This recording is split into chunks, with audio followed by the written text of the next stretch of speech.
Hi, I'm James, one third of the Holy Trinity that is trading the market. Wimbledon is upon us, so in today's video we are going to be focusing on a tennis trading strategy known as Back the Server. I'm going to explain what it is and how you can use it when you're trading on tennis matches, so let's get cracking. Tennis is one of the most popular sports to trade on Betfair, with millions of pounds regularly traded in play on matches. The volatile nature of the odds, which can fluctuate wildly not just from game to game but from point to point, making it an ideal medium for shrewd traders. There are some who trade tennis professionally and make a living from it, myself included. With almost a year-round tennis schedule and multiple tournaments, most weeks on the ATP and WTA tours, there are no shortage of matches to trade and no lack of angles to attack.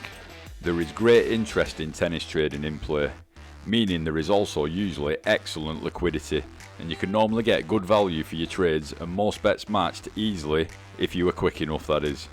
Now, I'm not trying to reinvent the wheel, and this is a well-known topic.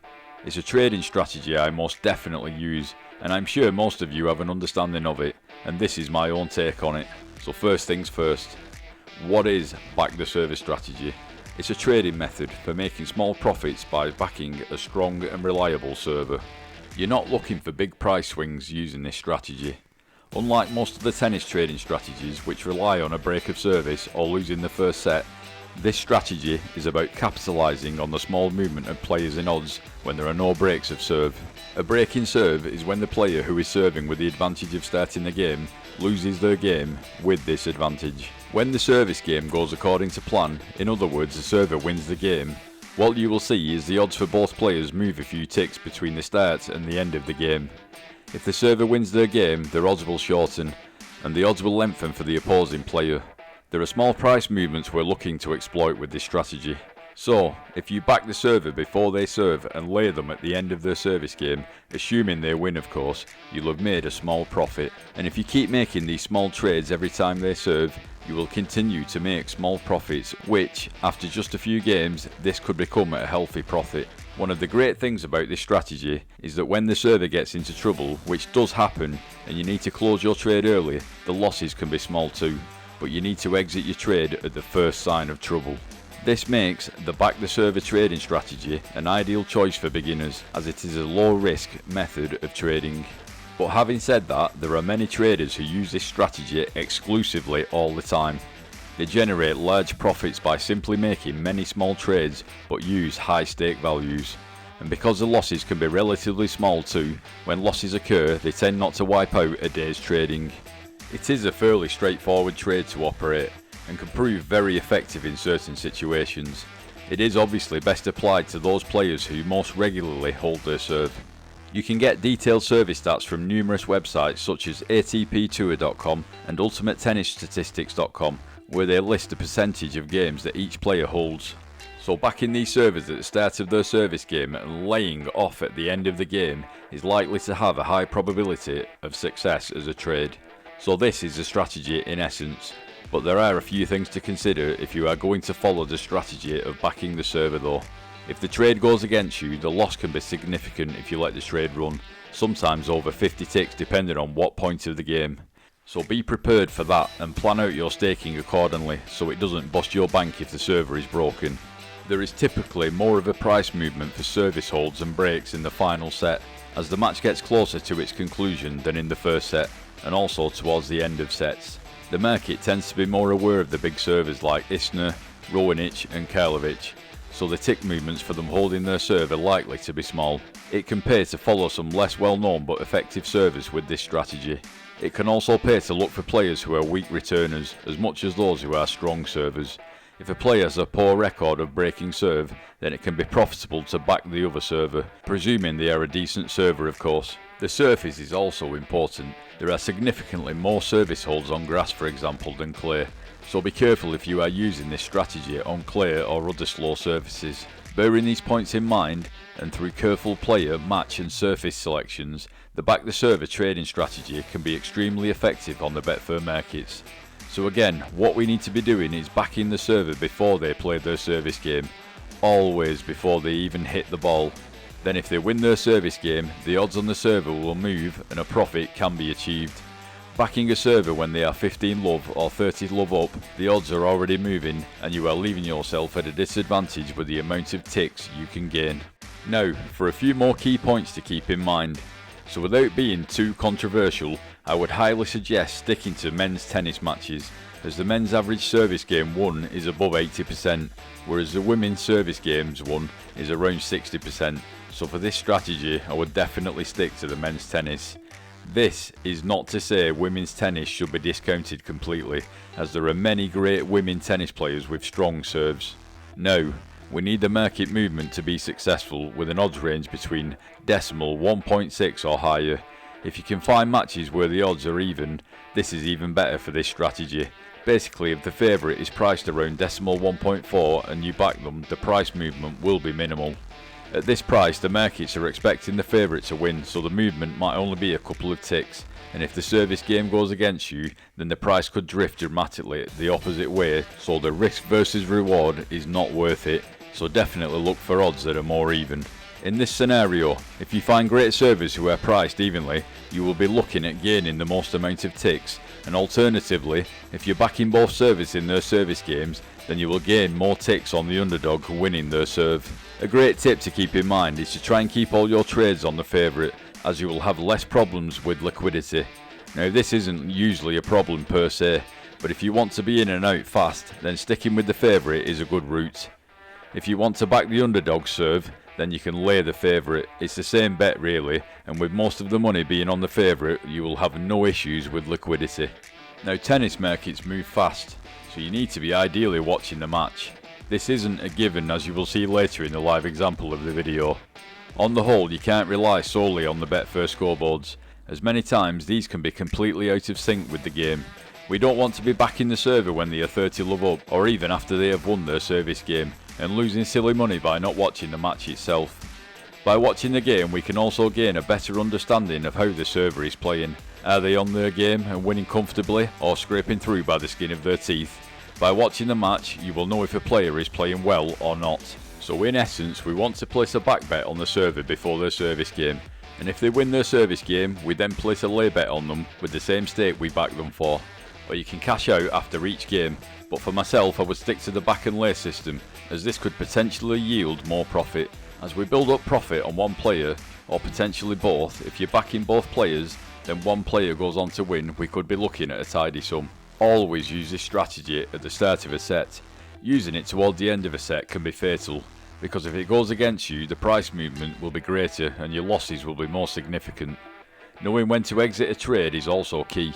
If the trade is going against you, you should be looking at trading out at love 30, 15-40 or 30-40, and this will minimise your losses. Going beyond these scorelines will result in bigger losses. It's always better to trade out for a smaller loss at the first sign of trouble than wait for the next game.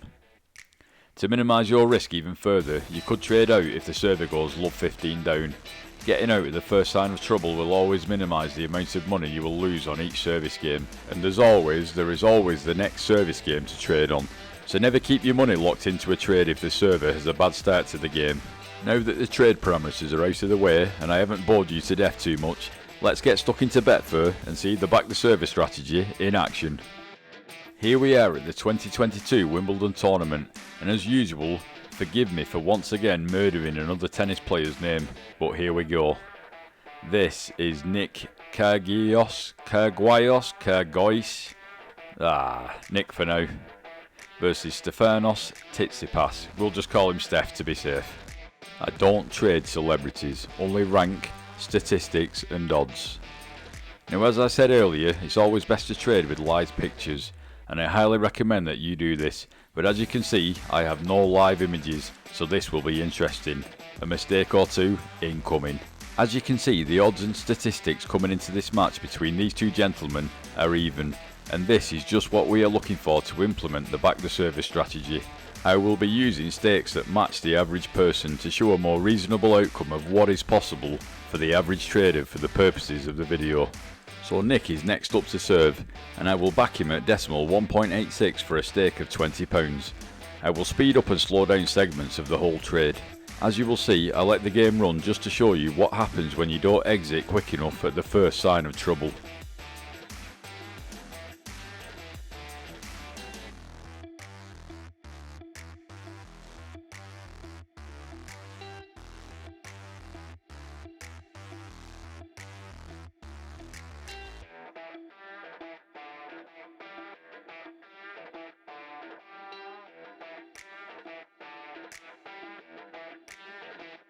Nick goes 30 love up and Steph pulls it back to 30 all.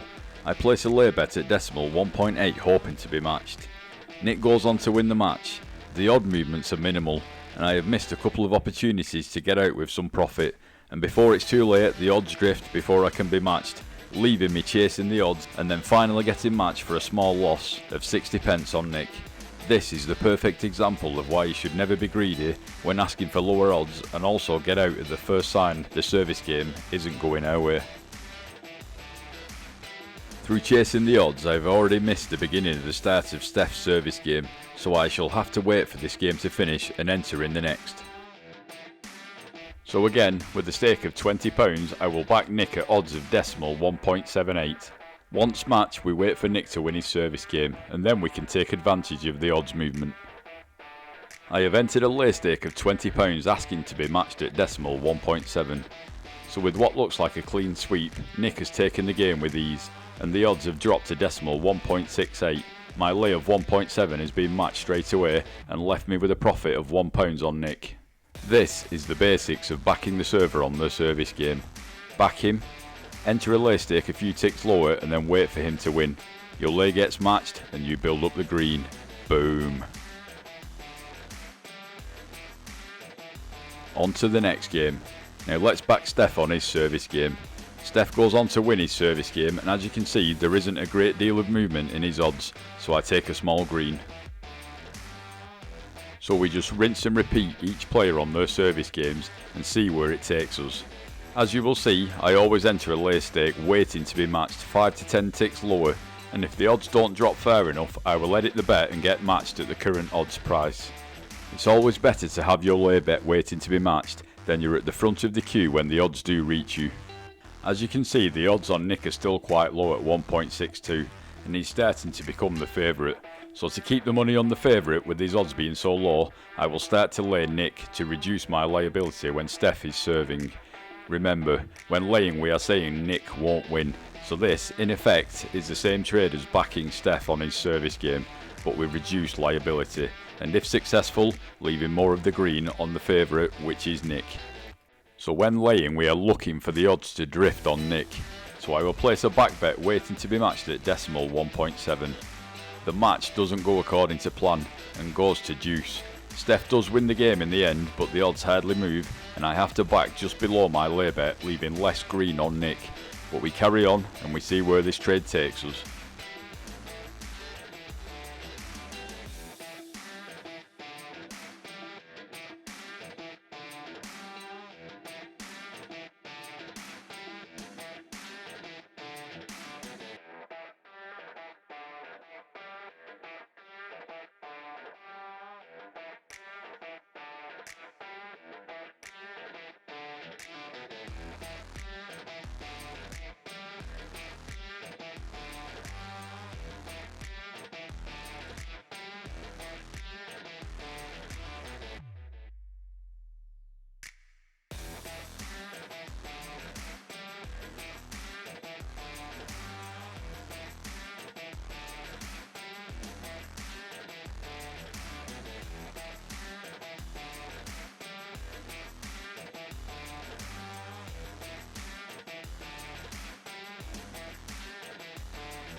Now we are towards the end of the set and locked at 6 games all. I have a potential profit of £3.60 on Nick and 41 pence on Steph. I won't trade the end of the set because, as you will see, the odds will swing dramatically, and if I am on the wrong end of this could result in a huge loss. So let's let them play it out and see where the odds sit at the beginning of set 2.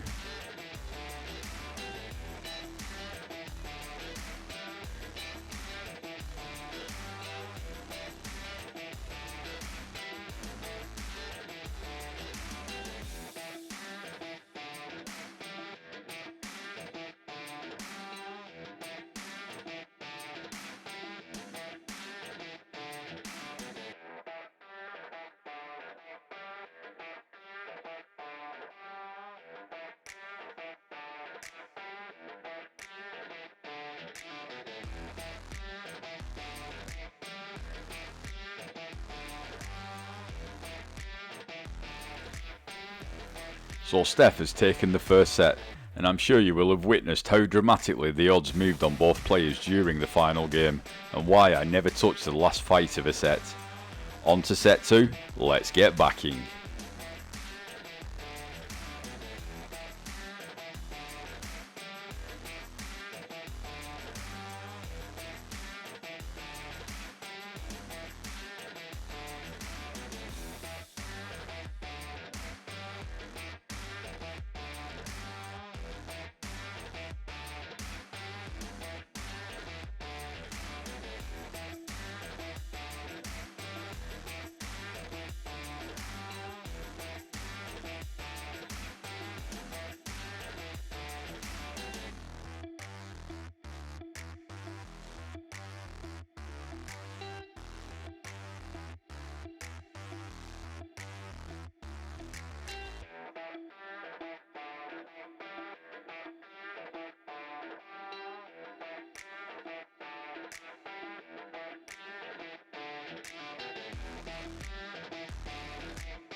Now we are approaching the middle of the second set, and this is where I will start to look for an exit point.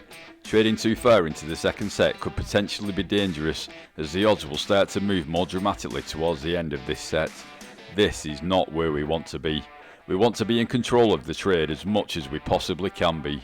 I have been very lucky in the respect that both servers have so far won all of their service games, which is quite a rarity, I might add, but I will definitely take it all the same. And for the purposes of the video, these two gentlemen couldn't have played it better. Bravo, gentlemen! So, I will slow this last game down and show you my exit point. Using £20 back stakes and some £20 lay stakes, you will see I've traded out for a profit of £6 and 8 pence. This may not seem much, but this is 30% from my £20 stakes. Using £200 stakes, this would be £60, and using £2,000 stakes, this would be £600 of profit. Not too shabby at all. Boom. So in summary, back the server strategy is a great strategy to use on tennis matches all year round. You could potentially trade hundreds of matches a year and make green after green with ease. Remember to always get out at the first sign of trouble, and always try to be in control of each trade and service game. Please feel free to give us any tips or tricks that you use when trading this strategy, and if you're new to this, let us know how you get on in the comments section. As always, I can't end a video without mentioning our ever expanding Discord server. The link is in the description. The server has become an amazing trading platform for all our followers, and you are more than welcome to come and join the family. See you there. I've been James, this is Back the Server Strategy, and we are all trading the market. Until next time, happy trading.